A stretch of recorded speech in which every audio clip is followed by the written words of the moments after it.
You can remember the rider in the lead is going to try and get Ford to take the front position. He's bouncing that back wheel around, trying to force Ford up the track. Look at the experience of these two. So McLean trying to bounce himself as close as he can. He's had a warning there from the commissaire that he hadn't quite crossed the finish line.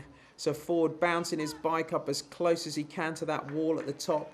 McLean locks out those arms, standing rock steady.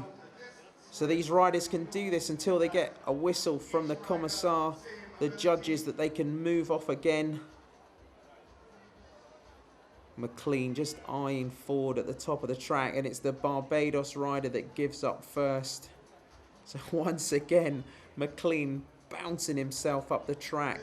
So they have to move off again. So they have to move before they can start track standing again. So McLean probably a little bit more experienced than Barry Ford at doing this. They play into that crowd in the finishing straight. Just look at McLean. He's just absolutely rock steady there. You can see Barry Ford just moving slightly more than the Scottish rider.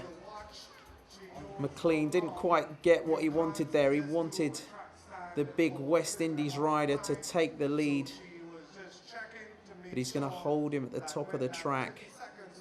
So you'll always just catch a glimpse. You can see how Barry Ford made that move, and McLean made that reflex action of trying to jump down the track to make sure that the rider didn't come underneath. You can see it.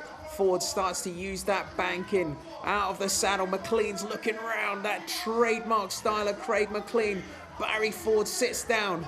McLean injecting a little bit of pace as they come into the finishing straight again. Has McLean done enough? Elbows out, but it looks neck and neck to the line. Oh, so close. It looks like Barry Ford of Barbados took the victory there.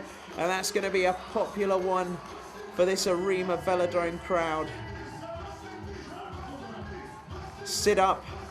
A little celebration. So McLean graciously claps his opponent.